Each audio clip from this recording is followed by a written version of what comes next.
அஸ்ஸலாமு அலைக்கும் வரஹ்மத்துல்லாஹி வபரகாத்துஹு. அல்ஹம்துலில்லாஹி ரப்பில் ஆலமீன் வஸ்ஸலாத்து வஸ்ஸலாமு அலா சய்யிதில் முர்ஸலீன் வ ஆலிஹி வ ஸஹ்பிஹி அஜ்மஈன். அருமையானவர்களே, அலி ரலியல்லாஹு அவர்களுடைய வாழ்வில் நடந்த பல்வேறு அற்புதங்களை பற்றி நாம் ஒரு சிலரை இப்பொழுது பார்க்க இருக்கிறோம். நபிகள் நாயகம் ஸல்லல்லாஹு அலைஹி வஸல்லம் அவர்களினுடைய முக்கியமான மகள்களில் சொர்க்கத்து தலைவியாக திகழ்ந்த அன்னை ஃபாத்திமா ரலியல்லாஹு அவர்களை திருமணம் முடித்த பாக்கியத்தை பெற்ற நபியின் குடும்பத்தில் முக்கியமானவராக திகழக்கூடிய அலி ரலியல்லாஹு அவர்களுடைய வரலாறுகள் பல மணி நேரங்கள் பேசப்படக்கூடிய தகவல்கள் இருந்தாலும் அதுல ஒரு பகுதி அவருடைய கல்வியின் தலைவாசலான அவர்களின் கல்வியை பற்றியே பல மணி நேரங்கள் தொடராக பேச முடியும். இப்பொழுது அவர்களுடைய சிறப்பிலே ஒரு பகுதியான அவர்களிடத்தில் இருந்து வெளிப்பட்ட அற்புதங்களை மாத்திரம் நாம் இப்பொழுது பார்க்க இருக்கிறோம். இப்னு ஹஜர் ரஹ்மத்துல்லாஹி அலைஹி தன்னுடைய மத்தாலிபுல் ஆலியா என்னும் கிதாபிலே சொல்லியிருப்பாங்க, ஒரு சமயம் ஸல்லல்லாஹு அலைஹி வஸல்லம் அலில்லான் அவர்களை அழைத்து, அலி அவர்களே, என்னை சந்திக்க சில முக்கியமான மலக்குமார்கள் வர இருக்கிறார்கள், நீங்க வாசல்ல நின்னுக்குங்க, யாரையும் உள்ள விட்டுறாதீங்க அப்படின்னு சொன்னாங்க. உடனே கொஞ்ச நேரம் கழிச்சு உமர் ரலியல்லாஹு உள்ள வந்தாங்க, ரசூலுல்லாஹ்வை பார்க்கணும்னாங்க. உடனே சொன்னாங்க, இல்ல ரசூலுல்லாஹ் யாரையும் உள்ள அனுமதிக்க வேண்டாம்னு சொன்னாங்க. அப்போ உடனே இவங்க கேட்டாங்க, எதுக்காக அப்படின்னு. இப்போ மலக்குமார்கள் அவங்கள சந்திக்க வர்றாங்க, அதனால மலக்குமார்கள் அவங்கள்ட்ட பேசிக்கிட்டு இருக்கிறாங்க, இப்பொழுது அவங்கள சந்திச்சு பேசிட்டு இருக்கிறாங்க, அதனால நான் உள்ள அனுமதிக்க வேண்டாம்னு சொன்னாங்கன்னா. அப்போ உடனே இவங்க கேட்டாங்க, எத்தனை மலக்குமார்கள் வந்திருக்கிறாங்க அப்படின்னு கேட்டாங்க. அப்போ உடனே இவங்க சொன்னாங்க, 360 மலக்குமார்கள் வந்திருக்கிறாங்க அப்படின்னு.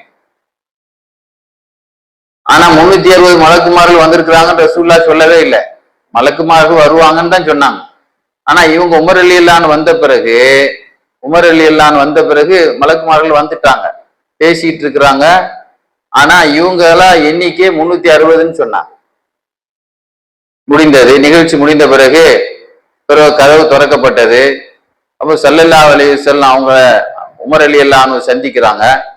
சந்திக்கும் போது சொல்றாங்க, நாயகமே உங்களை பார்க்க வந்தேன், வாசல்ல அலில்லான்னு இருந்தாங்க, உள்ள அனுமதி இல்லைன்னு கேட்டாங்க, அனுமதி இல்லைன்னு சொன்னாங்க, என்ன காரணம் கேட்டது, மலக்குமார்கள் வந்திருக்கிறாங்க அப்படின்னு சொன்னாங்க, அவங்கள்ட்ட பேசிட்டு இருக்கிறாங்க, எத்தனை பேருன்னு கேட்டேன், 360 அப்படின்னு சொன்னாங்க. உடனே ஸல்லல்லாஹு அலைஹி வஸல்லம் ஆச்சரியப்பட்டு, 360 பேர் இருந்து உனக்கு எப்படி தெரியும்னு கேட்டாங்க. உண்மையிலேயே 360 பேர் தான் வந்திருந்தாங்க, ஆனா நீங்க எப்படி கரெக்டா சொன்னீங்க அப்படின்னு சொல்லி கேட்டாங்க. உடனே அவங்க சொன்னாங்க, நாயகமே என் காதுல 360 வகையான சவுண்டு கேட்டுச்சு, அதனால 360 பேர் வந்திருக்கிறாங்கன்னு சொல்லி நான் என்ன செய்தேன், கணிச்சேன்னு சொன்னாங்க. உடனே ஸல்லல்லாஹு சொன்னாங்க, ஜாதக்கல்லாஹு ஈமானா வ யகீனா, அல்லாஹ் ஈமானையும் உறுதியை அல்லாஹ் அதிகப்படுத்தட்டும்னு சொன்னாங்க. ஆக அந்த அளவிற்கு அல்லாஹ் தஆலா அவர்களுக்கு அப்படி ஒரு அகப்பார்வை சக்தியை என்ன செய்து நான் கொடுத்திருந்தான். இது ஹதீஸ் கிதாபில் வரக்கூடிய ஒரு அற்புதமான விஷயம். ஏன்னா மலக்குமார்களுடைய சப்தம் நபிமார்களுக்கு மாத்திரம்தான் கேட்கும். ஹைபர் போர்க்களத்திலே நடந்த ஒரு அற்புதத்தை வரலாற்று நாயகர் முகமது ரசூலுல்லாஹ் என்ற வரலாற்றிலே ஆசிரியர் எழுதியிருப்பார். ஒரு வாளை, அவருடைய கேடயத்தை ஒரு வீரன் அவர்கள் என்ன செய்தான், அவருடைய கேடயத்தை என்ன செய்தான் உடைச்சி அடிச்சதுல அது உடைஞ்சி கீழே விழுந்துச்சு. உடனே அலில்லான்னு என்ன செய்தாங்க, அங்கிருந்த ஒரு கோட்டை கதவையே என்ன செய்தாங்க, தன்னுடைய இடது கையில சுழட்டி, கேடயமாக சுழட்டி என்ன செய்தாங்க, போர் செய்தாங்க, எழுதுவாங்க. அதுக்கு பிறகு அந்த கதவை 100 பேர் சேர்ந்து தூக்கி மாத்தி வைக்க முடியலையா, அந்த கதவை தூக்கி மாத்தி வைக்கிறதுக்கே 100 பேர் ஆச்சு. சில கிதாபுல 70 பேர்னு எழுதுறாங்க. அந்த 70 பேர் சேர்ந்து தூக்கி நகட்டி வைக்கவே 70 பேர் தேவைப்பட்டது.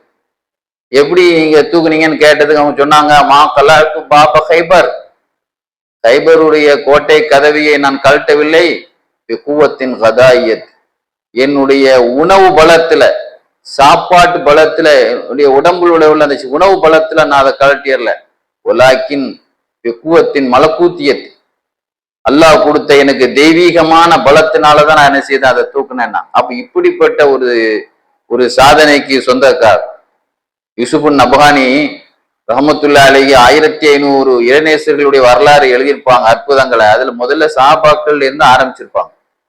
அதுல அலி ரலியல்லாஹு பத்தி ஒரு 2-3 செய்தி எழுதியிருப்பாங்க. அதுல ஒரு செய்தி எழுதியிருப்பாங்க, அபூதர் கிஃபாரி ரலியல்லாஹு அவர்களை அனுப்பி அலில்லான் வீட்டுக்கு போய் அவங்க கூப்பிட்டு வா அப்படின்னு சொல்லி ரசூல்ல அனுப்பியிருந்தாங்க. வந்து பார்த்தா அவங்க உள்ள அந்த திருக மாவரைக்கக்கூடிய திருக கல் தானா ஆடிட்டு இருக்கு. இப்ப நம்ம பழக்கத்துல இப்போ ஆட்டுரல் தானா இது கரண்ட் பிச்சு போட்டா தானா ஆகும். ஒரு காலகட்டத்தில் எல்லாரும் கையால தான் அரைச்சிட்டு இருந்தாங்க.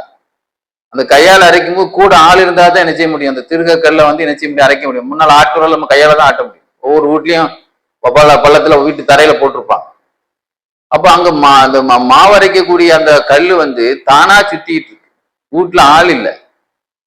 உடனே அந்த செய்தியை அதிசயத்தை பார்த்த அபூதுல் கிஃபாரி ரலியல்லான்னு சொன்னாங்க, யார சொல்ல அலில்லான்னு போய் பார்க்க போனேன், கூப்பிட்ட சொன்னீங்களா, அவங்க வீட்டுல திருக கல்லு தானா மாவரைக்கிற கல்லு 2 கல்லு தானாவே சுத்திக்கிட்டு இருக்கு, ஆள் இல்லைன்னு. அப்ப சொன்னாங்க, யா அபாதர், அபூதர் அவர்களே, அம்மா அலிம்த, உமக்கு தெரியாதா, இன்ன லில்லாஹி மலாயிகத்துன் ஸய்யாஹின் ஃபில் அர்ல் கத் உகிலு பி முஆவனத்தி ஆல் முஹம்மத். அல்லாஹு தாலாவுக்கு சில வானவர்கள் இருக்கிறாங்க. அந்த வானவர்கள் பூமியில சுத்திக்கிட்டே இருக்கிறது அவங்க வேலை. அவங்களுக்கு என்ன வேலைன்னா, ரசூலுல்லாஹ்வுடைய குடும்பத்தினர்களுடைய வீட்டு வேலைகளுக்கு அவங்க பொறுப்பு சாட்டப்பட்டிருக்கிறாங்க அப்படின்னு சொன்னாங்க. அதுதானே அங்க உங்க கண்ணுக்கு தெரியாத வானவர்கள் வேலை அங்க இருக்குது, செய்துட்டு இருக்கிறாங்க அப்படிங்கிறதுக்கு தான் அங்க அசைஞ்சிட்டு இருக்கிறது நீங்க பாத்தீங்கன்னு சொன்னாங்க. அதே மாதிரி இமாம் ராஜி ரஹமத்துல்லா அலைஹி தன்னுடைய தப்சீர்ல சூரத்துல் கஹஃப் சூரால சஹாபாக்களுடைய அற்புதங்களை வரிசைப்படுத்தியிருப்பாங்க. அதுல அலி ரலியல்லாஹு பத்தி ஒரு செய்தி எழுதியிருப்பாங்க. அலி ரலியல்லாஹுடைய நண்பர் ஒரு அடிமை, ஒரு கருப்பு அடிமை, அவர் திருடிட்டார். அவர் திருடினது இஸ்லாமிய சட்டப்படி அலி ரலியல்லாஹு ஆட்சி காலம் கையை வெட்டிட்டாங்க. வெட்டப்பட்டு அவர் வர்ற வழியில குறுக்க சல்மான் பாரிசி ரலியல்லாஹு அவங்களும் இப்னுல் குவா என்பவங்களும் சந்திக்கிறாங்க. என்னப்பா ஆச்சு அப்படின்னு கேட்கிறாங்க. அப்ப என்ன சொல்லணும், கை வெட்டப்பட்டு தண்டனை கொடுக்கப்பட்டு வர்றவர் அந்த தண்டனை கொடுத்தவர் மீது ரொம்ப கோபத்துல தானே வரணும். அவர் சொன்னாரு, இந்த கையை வெட்டினவர் பாத்திமா நாயகின் கணவர், மூமின்களின் தலைவர், ரசூலுல்லாஹ்வின் மருமகன், அவர் என் கையை வெட்டிட்டாங்க அப்படின்னு சொன்னார். என்னப்பா உன்னை கையை வெட்டியிருக்காரு, அவரை பத்தி நிறைய பதவி பட்டத்தோடு எல்லாம் அவர் பேரை சொல்ற அப்படின்னு சொன்ன உடனே, அவங்க என்னைய வெட்டினது மூலமாக என்னை நரகத்துல நான் நுழைவதிலிருந்து தானே என்னை பாதுகாத்திருக்கிறாங்க. நான் வெட்டின கை என் கையில இருந்தா, வெட்டாம இருந்தா அந்த கையை சேர்த்தப்பனால நரகத்துக்கு போயிருப்பேன். அதனால அவங்க என்னை நரகத்திலிருந்து தான் என்னை காப்பாத்தி இருக்கிறாங்க அப்படின்னு சொன்ன உடனே அந்த 2 பேரும் அலில்லாஹ் சந்திச்சு, என்னங்க நீங்க வெட்டினாலும் உங்களை பத்தி ரொம்ப புகழ்றார் அப்படின்னு சொன்ன உடனே அவங்க மனசு ரொம்ப இறக்கப்பட்டு போச்சு. உடனே அவங்க கூப்பிட்டு வச்சு துவா செய்தாங்களாம். கையில ஒரு துண்டை மேலத்தீக்கு போட்டு துவா செய்தாங்களாம். துவா செய்யும் போது ஒரு சத்தம் கேட்டுச்சான், கைய துண்டை நீக்குங்க, துண்டை உயர்த்துங்க அப்படின்னு. துண்டை உயர்த்தி பார்த்தா அந்த கை, வெட்டின கை அப்படியே அங்க இருந்துச்சு, ஒட்டி இருந்தது. இப்படி ஒரு அவங்களுடைய துவாவில் நடந்த ஒரு செய்தியை எழுதி காட்டியிருப்பாங்க. அதே போல சுபிக்கி ரஹமத்துல்லா அலைஹி தபக்காத்து ஷாஃபியா அப்படின்ற ஒரு கிதாபுல எழுதியிருப்பாங்க. அலில்லானுடைய ஒரு அற்புதத்தை பத்தி எழுதியிருப்பாங்க. ஒரு நாள் மக்காவுக்கு வந்திருந்தாங்க அலில்லான், தன்னுடைய பிள்ளைங்க ஹசன் ஹுசைன் அவங்களோட வந்திருந்தாங்க.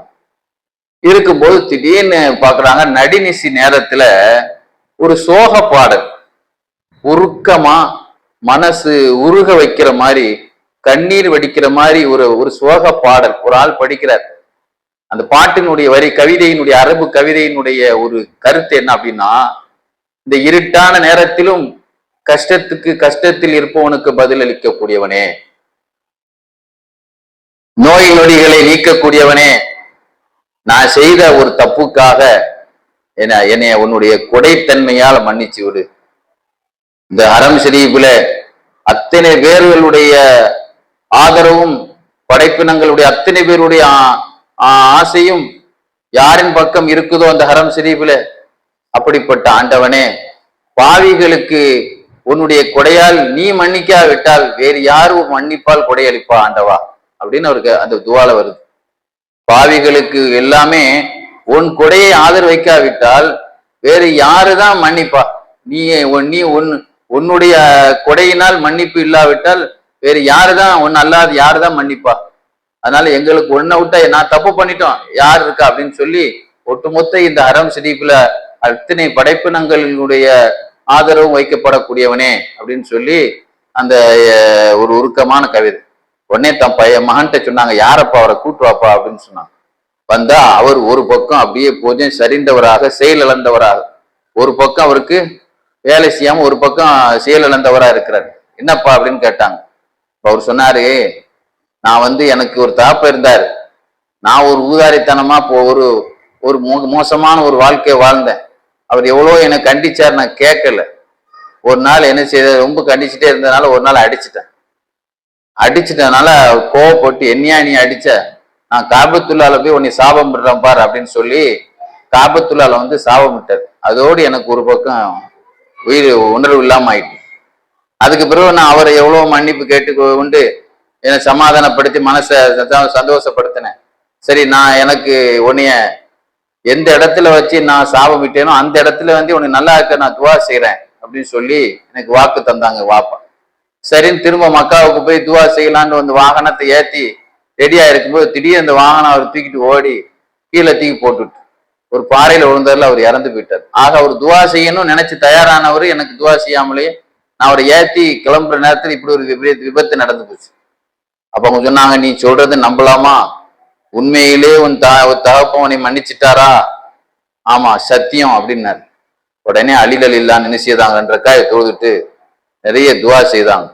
துவா செய்துட்டு மெதுவா ரகசியமா நிறைய துவா செய்தாங்க. மனசுக்குள்ளேயே துவா செய்துட்டு எழுந்துரு அப்படின்னாங்க. அந்த ஆள் எஞ்சிட்டாரு. அப்ப சொன்னாங்க, நீ மட்டும் உன்னுடைய தகப்பவனை மன்னிச்சுட்டாருன்னு சொல்லி நீ சொல்லலைன்னா நான் உனக்கு துவா செய்திருக்க மாட்டேன்னா. ஆக ஒரு நடக்க இயலாமல் வாதடிக்கப்பட்டு சாபத்தில் ஆனவர் கூட தன்னுடைய துவாவினால சரி செய்தாங்க என்று நாம் சொன்ன கிதாபுகள் எல்லாம் உலக பிரசித்தி பெற்ற கிதாபுல இருந்து சொல்லியிருக்கோம். இதல்லாத நிறைய விஷயங்கள் இப்னு ஜௌசி ரஹ்மத்துல்லாஹி அலைஹி, அப்துல் ரஹ்மான் சஃபூரி போன்றவங்க எல்லாம் தன்னுடைய கிதாபுல அலிலான பத்தி நிறைய விஷயங்கள் எழுதி இருக்கிறாங்க. அதுல ஒரு மனிதர், நான் வெளியூர் போறேன், போற வகையெல்லாம் விலங்குகள் பிரச்சனையா இருக்கு அப்படின்னு சொன்னோன்னா தன்னுடைய மோதிரத்தை கையில கொடுத்தாங்களாம். ஏதாவது மிருகம் வந்தா இது அல்லாஹ்வுடைய மோதிரம்னு சொல்லு அப்படின்னு சொன்னான்.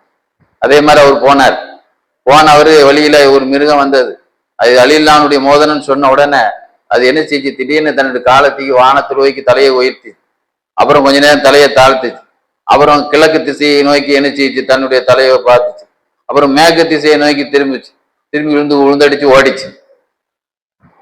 அந்த பிறகு அவர் சொன்னார். அப்ப சொன்னாங்க, அது என்ன சொல்லுச்சு தெரியுமா?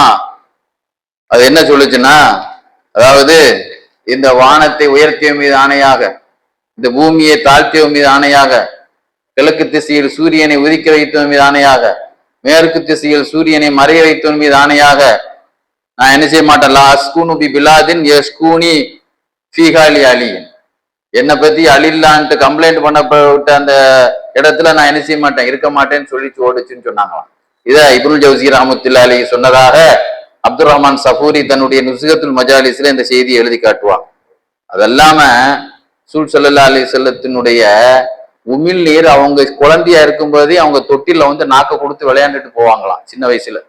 சில நேரத்துல சூப்பி கொடுத்து பிள்ளைகளுக்கு சின்ன சூப்பியை சூப்ப சொல்லுவாங்களா அந்த தொட்டில அழுத. அது மாதிரி பாத்திமா அவங்களுடைய சின்னம்மா இருக்காங்களே, அவங்க பெரியம்மா பாத்திமா பின்த் அஸத், அவங்க சொல்லுவாங்க ரசூல் ஸல்லல்லாஹு அலைஹி வஸல்லம் அடிக்கடி உள்ள நாக்க கொடுத்து விளையாண்டுவாங்க. அதனாலதான் சொல்லுவாங்க, அலில்லானு சல்லூனி அம்மா தூள் அரிசி, அல்லாஹ்வுடைய அரிசுக்கு கீழே உள்ள எல்லாத்தையும் பத்தி கேளுங்க, என் வாய் முழுவதும் ரசூலுல்லாஹ்வுடைய உமிழ் நீர், பரக்கத்தான உமிழ் நீர் தடவப்பட்டிருக்கிறேன், எனக்கு அபார ஞானம் இருக்கு. அப்படிப்பட்ட ஒரு ஞானத்துல உள்ள ஒரு கருத்துல சொன்னாங்க, எனக்கு வானத்தினுடைய வழித்தடங்களை பத்தியும் கேளுங்க. இன்னைக்கு விமானம் போகுதுன்னா அவங்களுக்கு வழித்தடம் இருக்கு, எந்த விமானம் இது எங்க போகுது, எந்த நாட்டு எந்த ஏரியா அப்படின்னு வழித்தடம் இருக்கு. ஏன்னா இன்னைக்கு எவ்வளவு அதுல அந்த படிப்பு வச்சு படிச்சுக்கிட்டான். அதே மாதிரி வானத்தினுடைய வழிகளை பற்றி கேளுங்க, ஏன்னா நான் பூமியினுடைய வழித்தடத்தை விட வானத்தினுடைய வழித்தடத்தை ரொம்ப அறிந்தவன் நான் அப்படின்னு சொன்னாங்க. ஒரு நாள் ஜிப்ரீல் அலைஹிஸ்ஸலாம் ஒரு மனித உருவத்துல கேட்டாங்களாம், ஜிப்ரீல் எங்கே இருக்காரு அப்படின்னு. அவன் என்ன செய்தாங்களாம், வானத்துல எப்படி வலது பக்கம் பார்த்துட்டு இடது பக்கம் பார்த்துட்டு பூமியிலையும் பார்த்துட்டு எல்லா பக்கம் பார்த்துட்டு அவரை காணையில ஒரு கால் நீங்களா இருக்கலாம் அப்படின்னு சொன்னாங்க. இதெல்லாம் ஒரு அகப்பார்வை உள்ள ஒரு அலிலான்னு சொல்லுவாங்க. மக்கமா நகர் வெற்றி பெறதுக்கு முந்தி காபா முழுவதும் சிலைகளாக இருக்கக்கூடிய காலகட்டத்துல நைட் நேரத்துல ரசூல்லா என்னை கூட்டு போவாங்க. கூட்டு போய் இது எங்க வருதுன்னா முஸ்னத் அகமதுலயே அந்த ஹதீஸ் வருது. நான் ரசூல்லா என்ன செய்யறாங்க, ரசூல் ஸல்லல்லாஹு அலைஹி வஸல்லத்துக்கு முதல்ல ரசூல்லா மேல என்ன செய்தாங்க, ஏறினாங்க. ஏன்னா என்னால் நிக்க முடியல, அவங்கள தாங்குற சக்தி இல்லை. ஏன்னாங்க அதுக்கப்புறம் சொன்னாங்க நீ இறங்குப்பா நான் ஏறேன்.